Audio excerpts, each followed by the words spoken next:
An acclaimed writer and founder of Finding Joy just released her third book. The book, Get Your Spark Back, How to Find Happiness and Reignite Your Life, is designed specifically for women navigating the challenges and transition of midlife. Joining us to continue this conversation is the author, Rachel Martin. Rachel, thanks so much for joining us. Thank you for having me today. Rachel, what inspired you to write this book?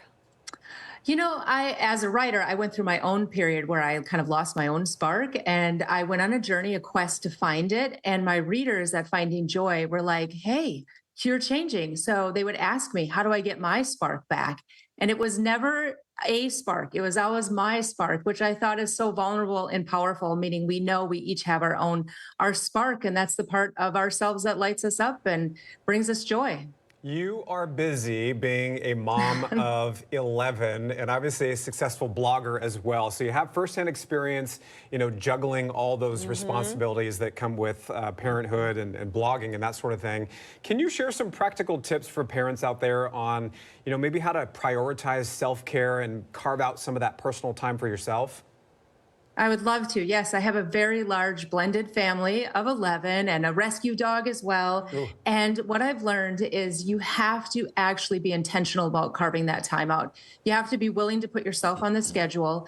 And as a mom, we never feel guilt about taking our kids to the doctor, the dentist, the sports events. And we need to do that with that same ferociousness, that same determination for our own selves, is to decide, I'm going to put myself on the schedule. I'm going to take care of my heart. I'm not going to feel guilt about it, because when we take care of ourselves, we actually inspire our friends to do that, but we impress upon our kids the need for self-care. Yeah, Rachel, you're right. As moms, we often put ourselves last, right? Everything else comes first.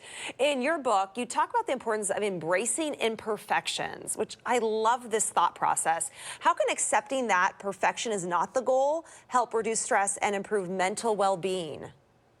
If we're looking for perfection, we'll never start, because perfection just doesn't exist. There's always something that happens. You never actually finish laundry. The second you're done, somebody's throwing something in the basket. So if you can look for the imperfections in life as just part of life, it's the nuances of life, the things that actually sometimes make life enjoyable. We have the courage then to decide, let's just start. I'm going to try. I don't know exactly how it's going to work out or the outcome, but there's so much power in trying and doing new things. I'm not a parent, admittedly, but I love this next question. It's something that I've tried to focus on, I think, maybe in the past 5 years or so, kind of going through the challenges of life. How do you find those moments of joy and sort of maintaining that positive outlook when you're going through some of these hiccups that life can bring from time to time?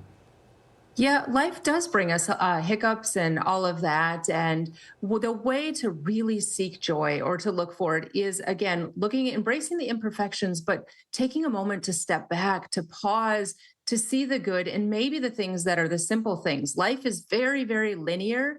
And seeing the joy is kind of pulling back, zooming back and seeing, you know what, the way the sun reflects off the water this morning is absolutely beautiful. And I'm going to be appreciative for it.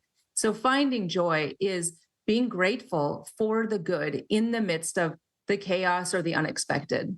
I want to go back to the laundry scenario that you brought up. Rachel, how do you, because I'm like that too. I want it all done, and the minute someone throws something in, I'm like, oh my gosh, I'm starting over again. How do you mentally manage that?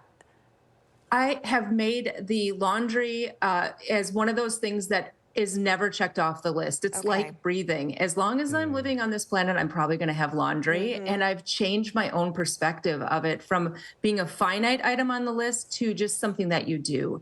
And that perspective has really helped, knowing some tasks are finite and some are reoccurring. And that little simple shift has helped me manage that feeling of overwhelm. Yeah. So for me, I guess I wouldn't even put it on the list because I'm such a list checker. It's just not going to go on the list because if I can't check it off, I don't feel fulfilled.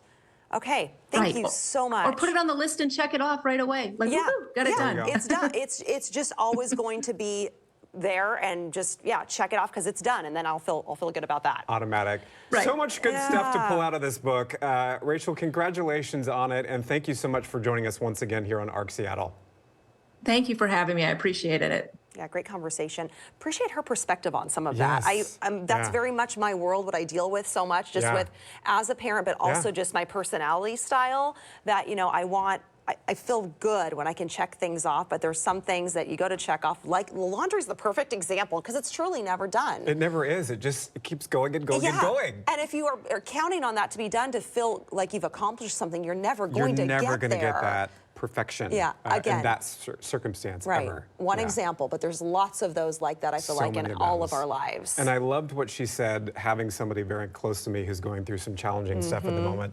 I love what she said about, you know, changing your mindset and focusing on those little moments of joy, because every day, as hard as a day may be sometimes, and all of us have hard days where it just seems like nothing's going right, there is always little specks of joy that you can focus on to maybe change that viewpoint a little bit. And doesn't that give you the purpose in life It too, does. with the joy? I It mean, we've does. got to enjoy these things. That's right.